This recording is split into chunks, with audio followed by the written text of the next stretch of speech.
Yo, what's up guys? It is currently 11 a.m. Yeah, I'm just pretty stoked. I just got back from Greece, from Switzerland. I was in Mykonos and Santorini, traveling a bit, back now here in South Africa. Yeah, it's just cool what I do. Like, it's amazing that I can just take calls from wherever I can travel, take calls from my phone, literally while I'm doing this, and I can just make money from wherever. That's why I just love being a remote closer. Like, it's sick. Today we're gonna be talking about how you, on the other side of the screen, can become a high-ticket closer and get into high-ticket sales. I'm gonna give you a step-by-step guide. This is your exact process for 2025. I'm going to give you an actual realistic step-by-step process so that you can start making $10,000 a month from high-ticket sales from literally anywhere in the world, and you can close deals from your phone, from the beach, as you're traveling, whatever. I've literally traveled to 30 plus countries over the past couple of years while doing this, traveling nonstop, making money, and it's really not that hard. It takes 1, maybe 2 months to learn this, and you can start making money immediately. And then you'll have this skill for the rest of your life. You're essentially selling yourself every single day. Every single billionaire, millionaire, they start by learning sales. Sales is the number one thing and the first thing you have to do if you want to start any type of business model. It's literally what everything comes down to.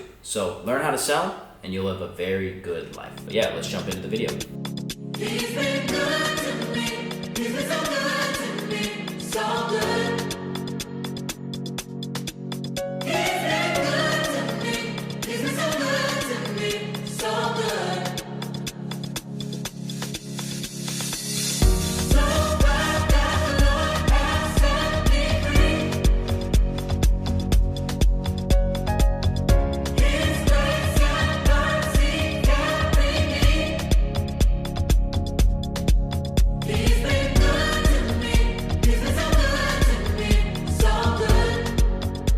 I'm going to be explaining the whole thing super in depth, inbound versus outbound. So inbound leads basically just mean that potential customers, they come to you or basically your creator, the coach, through content interaction or social media. That just means that they've either engaged on some content, they've slid up with a CTA to call to action, they've come to the creator because they're looking obviously to buy something from them. And these are the best kind of leads to work with, because if they've messaged the person that you're working with, that means there's a high likelihood of them wanting to buy something from them. As a closer, you don't really have to deal with these leads. Most of the time, it's usually just going to be the setter. Outbound leads means actively reaching out to potential customers through direct methods like messages or ads. Especially if you see ads, that means that this creator or coach is trying to sell some kind of info product. That means that they're trying to get more attention and more eyeballs on their offer. And a lot of coaches too, you'll see, will hire VAs, people that will outreach to people that like, comment, or follow them to reap more of those, that harvest, and reap more of those people to actually buy from them. So ads is just basically a way for them to put wood on the fire and just really blow up their reach and try to just get more people in. And if you actually book someone through outbound without actually running ads, it's actually pretty impressive. It's pretty good. When I first started out, this is how I got most of my clients, because I didn't have a name for myself. So it was a lot of just doing outbound, law of averages, shooting, spray and pray. Closers handle calls, and setters usually do lead gen. As a closer, you don't have to worry about posting, outreaching, running ads, building a brand, none of that. You just pretty much just show up on the call and you close the deal. If you want to maximize how much money, how much commission you can make as a closer, you want to book out your calendar every single day, as many calls as possible. It's a super simple equation. The more calls that you have booked on your calendar gives you the more opportunity and more potential of people that you're gonna be able to close, which is gonna eventually make you more money. So let's say you're a closer that gets 10 calls a day and you have another closer that gets 5 calls a day. Who do you think is actually gonna get more closes in the end? It's gonna be the guy who takes 10 calls, because he has a higher chance of closing those 10 because he has more on his calendar. And that's the biggest, coolest thing about sales, really, is this is about volume. It's a law of averages. And if you put in more reps than someone else, you will close. I learned super quick this stuff because when I started out, I went through just a crash course of taking 10 hours of calls a day, and I just got good just out of sheer volume. And as a setter, you handle lead gen by replying to DMs, booking calls, and doing some outbound messaging. You really just want to financially qualify these calls before you book them on a closer's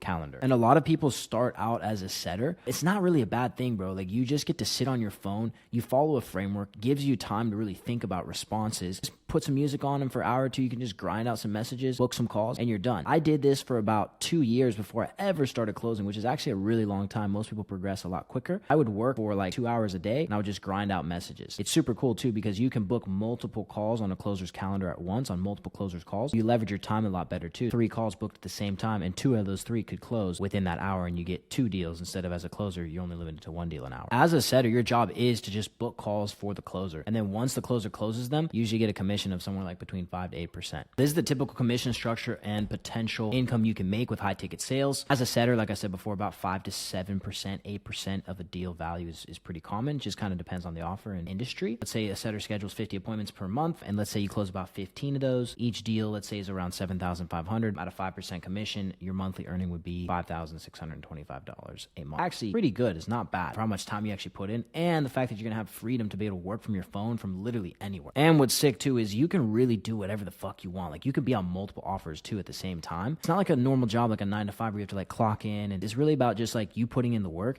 and you can do that whenever you want. Like, it's just up to you to make your own schedule and book as many calls as possible. 10 to 15% of the deal value is pretty standard for closers. Now, some creators or coaches will give you a bit more. It just depends if they're selling like a much higher product price point. So it really just does depend. Let's say, for example, a closer converts 15 deals per month, each valued at $7,500 with a 15% commission. Then your monthly earnings would be around $16,875 a month. Pretty good. You'd make $16,000, $875 a month at 15% commission if you just close only 15 deals a month at a $7,500 per deal. Pretty good. This is a real career. This is not a side hustle. You could call it a side hustle, and you can definitely do it as a side hustle. I made $20,000 in a single month from this, just with these high ticket sales methods. And I'm no one special. I'm on track even to make 50K, and I'm a 26-year-old normal guy. I'm no different than you, and I'm not anything special. And you guys can do this too. If you want to call it a side hustle, you can. You can definitely do this alongside your 9 to 5, but it's not a side hustle, and it is something that can make a lot of serious money from this. You just have to go all in like I did. And I'm not taking a call. I'm creating, either content. If I'm not taking content, I'm going to the gym. If I'm not going to the gym, I'm eating food, or I'm going on a walk, or I'm getting some sun. I'm always doing something productive to move me towards learning this skill. That's what you have to do if you really want this, guy. Because we all have the same amount of time every single day, the same 24 hours. It's really just up to you. How are you going to use it? This is step 1. Learn the sales fundamentals. Understand buyer psychology. This is something I like to go very in depth in my program about mindset and just understanding and mastering psychology, because it's super, super important. People buy things from people they like. They buy things from people they respect and that are authority figures in the industry. They have to like you at the very base level. For example, like Kiltech, TJR's clothing brand. People buy Kiltech because they fuck with TJR. They like what he stands for. They like what the clothing brand represents. And it doesn't matter how cool the clothes are. If they don't actually respect and like what he stands for, they're not going to buy it. And it's the same thing with you. You have to represent those values, and then people are going to buy from you. It's natural. This is why also it's very important to pick a creator or coach to partner with, a high profile client that has a good brand, markets themselves well, and that they're looked upon positively, and that their program and mentors actually help people. Because if that's the case, the marketing is easy. It makes your job as a salesperson super, super simple. People getting on calls, you're there to help them. You want to act sort of like a friend, but also mix with kind of like a therapist or consultant. You want to ask them questions to see how you can help them and help them solve their problems. So then they're going to trust you, and then they'll eventually want to buy from you at the end. And I'd also say study frameworks. Okay, it's so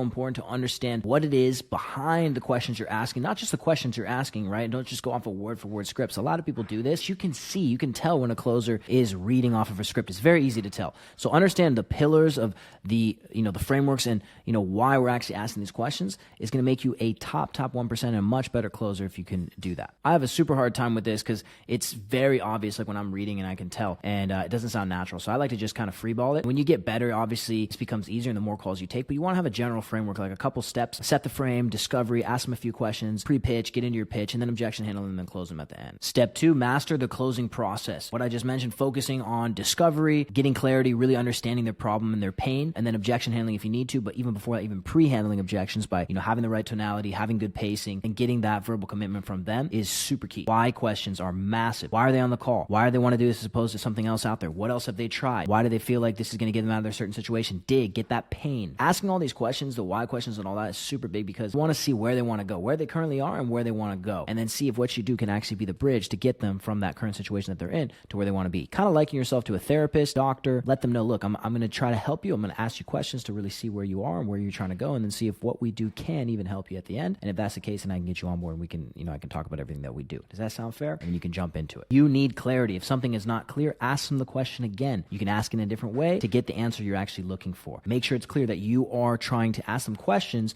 to understand where they are, so you can help them. It's going to make it a lot easier, and they'll be, a lot more forthright and open to sharing with you. 90% of the time, the two main objections you're going to get is, I want to think about it, or it's too much money. And these are very simple to overcome. You just want to reframe, reloop, ask them questions to get them to think about this in a way that's going to help them overcome their current situation. You don't want to resell. You don't want to be pushy. Just ask them questions. Do you actually feel like this can get you to where you're trying to be? Right? I totally understand where you're coming from, but do you feel like this can get you to where you want to be? Okay, amazing. What was it it about this that you actually resonated with that you feel like can get you to where you want to be? Okay. And then you can use an analogy. This is very easy to overcome. And with commitment, you can say, based on what you've heard so far today, do you feel like this is something that you would want to do? And then they're going to tell you, yeah. And then you can get into the price. And this is super huge when they bring up the money objection, because if you do that beforehand, you pre-handle it. And then when they say, oh, that's too much money, then you say, oh, wait, but didn't you say earlier that, you did feel like this is something that can get you to where you want to be? And it acts as kind of like a tie down. And the biggest thing is, you want to turn your chair, come on their side of the table and help them overcome that and put them against themselves, right? I can go into a much, much more in-depth video, and I have other videos on my channel that can go more in-depth on objection handling. For now, that's just a little bit of sauce for you guys. Practice real call flows using coaching and consulting. A lot of guys refer to these as mock calls. Get on these every single day. When I was first starting out, I was doing these back-to-back every single day, as many as I could. This is going to get you better. It's just putting in the reps. It's like going to the gym. You can't just go one day. You have to go over and over and over to get good. That's what's going to make you stand out. The more you do this, the more confidence you're going to get, especially when you start out, record your calls, and you're going to see in a matter of even 1, 2, 3 weeks, you're going to get way more confident and you're going to be able to close a lot more deals. Step 3, role play and get feedback. Join as many communities or sales groups as you can for daily role plays. That's basically those mock calls I was speaking about. You want to do as many of those as you can. You want to record your calls so you can watch them back and you can study. This is not like door to door. A lot of this is going to be on Zoom and Google Meet, so you got to master tonality. It's super big because that's all they're going to see is how you're speaking on camera. They're not going to see your body language like you are in person. So it's super big. You get tonality dialed in. Leaning in, lowering your voice, tonality, body language on camera. All these things are huge. Like we had this one kid, he jumped in like 3 weeks. He went from knowing nothing about sales. He jumped on 3 mock calls every single day, and he became a beast just by doing this thing every single day. This guy's going to be a fucking killer. I kid you not. And that's the thing that really sets apart those 1% closers, the guys who have the actual skill and they're hustlers. You just have to put in the work. There's no way around it. Step 4, how to land your first opportunity, how to identify legit offers and red flags. I have an entire video on this specifically separate on my channel as well that you guys can check out on how to land a good gig. You want to network with coaches or use placement communities as well. The best way that you should connect with a coach and actually land one of these gigs is you need to DM them, find the person you want to work with and DM them their CTA, if it's mentor or learn more, whatever. DM them, go through their entire sales process and actually jump on a sales call with them. Go through the whole flow and actually then pitch yourself, sell yourself to sell for them. I know it's not super, super common and a lot of people maybe are going to look down on that, but you got to stand out. Everyone is DMing and cold DMing people nowadays and that works maybe 1.11% of the time, very small amount of time. But if you actually get on a call, get past their set and everything, you get on there, you pitch yourself, you're going to have a good chance. It's definitely a very ballsy approach and you definitely have to stand out. But if I see someone that goes through my entire process and actually commits interest, it's really the only real way that I would actually speak with them. They can actually get in contact with me, but I actually see they go through that whole process. I'm going to think, okay, maybe I can have a spot for them, or I'll try to figure out somewhere that I can actually put them. You can also use placement communities. There's not really much out there of sales trainers that will actually put you on gigs, and that's why we're going to have one of the best sales programs within the next 6 months, because we actually will place you with gigs and hand introduce you to people. And we don't just throw you to the wolves. It's not just a course. Step 5, scale up. Track your metrics. You need to track everything. Show up rate, close rate, average commission, follow-ups, all that. Have a Google Sheets and just track everything. Well, if you see that at a certain time, people aren't showing up, let's say morning, for example. Sometimes people are lazier in the morning from, let's say, 8 to 10 a.m. or 11 a.m. But that means that during that period of your time, block off your calendar. Don't take calls in the early morning. Instead, use that time to actually review your calls or get on mock calls to improve to get better. Then you want to move into higher quality teams and offers. Once you've got that good resume, you've worked with a couple high profile clients, you got the cash collected, then send that out to as many people as you can and you can elevate. Or you can also stack offers where you can work multiple offers at once, or go into sales management where you actually manage a whole team. Not a lot of people want to do that, but that is something that you can do, and you can actually manage teams and you can actually make more than just being a closer. Common mistakes new closers make: sounding too scripted or robotic. I see this so much with new guys where they'll just read the script. You could probably tell when I'm reading a script, it sounds so fake and people can sense that. You want to be genuine. Just talk to them as if it's another human. That's the biggest piece of advice I can give anyone is just talk to another person. When you're on a sales call, just talk to them like you're talking to a friend. Talk to them like you actually know them. Don't read a script. Just genuinely ask them questions and actually care to want to help them. And they are going to see that and they're going to sense that and they're going to actually trust you to then actually buy something from you. Accepting any offer without vetting lead quality. Guys, when you hop on these interviews with these offers, you have to actually understand what kind of quality are these people coming in. Are they organic leads? Are they leads from ads? Okay, is there any kind of ecosystem to nurture them up, or are they just fresh, cold leads that have just been hit and they're, barely warm, right? I've had guys that have hit me up yo, I got so many leads, but then only 15, 20% of them will actually show up, right? So that's super huge. You got to understand what kind of lead quality is, what's the marketing like. It all goes into being an end-to-end closer and understanding the whole offer more than just your exact position. Avoiding practice. This is huge. Even guys, once they get on offers, they stop doing mock calls, they stop reviewing their calls. How do you expect to get better if you're not actually practicing? Think about when you were a young kid and you just tried a new sport or something something like that. Like you had to go every single day and practice to get better. If you just stop doing it, you're going to get bad, you're going to get rusty. So you have to keep dialing in every single day. It's so crucial. Not learning from call reviews or coaching. I see this so much, guys. They get their calls reviewed, but then they don't actually implement it. Like you need to be watching back your calls and understand, like, why did I ask that question? Why did I say that? How could I have said something better? And then implement it in those next calls. Don't focus on too much at once. Just focus on one aspect of that you can improve on each additional call. And if you just do that little by little, you're going to see that your whole frame is going to change. But you can't do it all at once. So just focus on one small thing that you can do better. Tonality, whatever it is, the way that you're asking a certain question, the way you're setting the frame, how's your discovery? Like look at all those things, be super, super critical. Or coaching. If you guys want to invest in a mentorship, you 100% should. I've spent over $49,000 into mentorships and coaches. So worth it. Join a program of mentorship to shortcut the learning curve. Guys, like I said, I've invested over $49,000 into mentorships. Do you think I became a over $20,000 a month closer from not investing in myself? No, I had to invest money. If there's someone who's where you want to be, you have to invest money to get to where they want to be. That's how life works. You got to pay to play. So if that's the case and you want to get better quicker, invest in yourself. Because just think about it. You can try for 3-6 months, but then let's say 3-6 months, 8 months, 10 months down the line passes, and then you realize, oh, actually I did need someone to help me, and you could have just invested in the beginning to fast track yourself to get to that point. Then you just wasted 6 to 8 months. And I know, because I was in the exact same shoes when I started out. I was very reluctant to invest in myself. And I remember I put it off for so long and I delayed so much time. And I know if I had just done it earlier, I would have been a lot successful, a lot younger, and a lot quicker. So that's the biggest thing I would give you guys is like, just go do it. Don't be afraid. You should join a program for whatever business model you want to try, because that's how life works. Life is pay to play. And you should leverage proven systems, plug into an offer, and get real-time feedback. Again, within our program, we actually plug you into an offer. We're not just like all these other sales training programs out there where, you just pay 8, 10K and you get nothing at the end. We actually put you into an offer that you can actually print from and make money with. All of these other programs out there, all these other sales training programs, they will not do this for you. Trust me. I've literally been through dozens of them, practically bought all of them out there. They will not do this for you. This is why we're going to have the best sales program in the next 6 months with Closer Cohort, because we don't just give you the modules, weekly live coaching calls, multiple coaching calls, a community, but we also put you in an opportunity on an offer to make money. Look, you can have all those skills, you can have everything, that's great, but the only way you're actually going to make money is actually being on offer. We actually can use the skill that you learn in sales to actually make money for them. And that's where we come in, and that's what we do. We actually fulfill on our service, train you to be a cracked closer, top 1% closer, and get you a gig. Focus on getting real reps as fast as possible. XP, XP, XP, reps, reps, reps. You have to understand the only way that you're going to get better with this is doing daily tasks and actually practicing this. Videos are great. Videos like this are amazing, but until you actually invest time and actually do this IRL, you're not going to get good. Watch all my content on this channel. I post so much informational stuff that you guys can learn from. Where you're at right now is not where you want to be, obviously. But if you keep doing what you've been doing up to this point,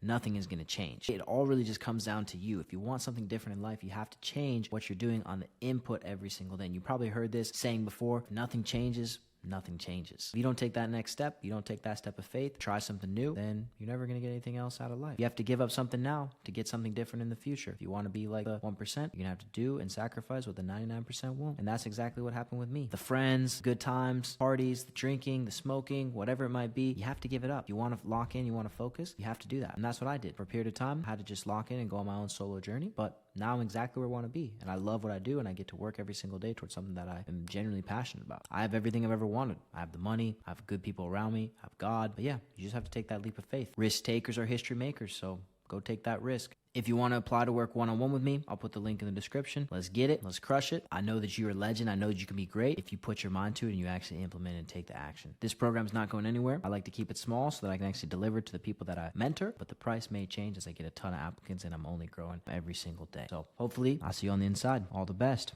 Peace.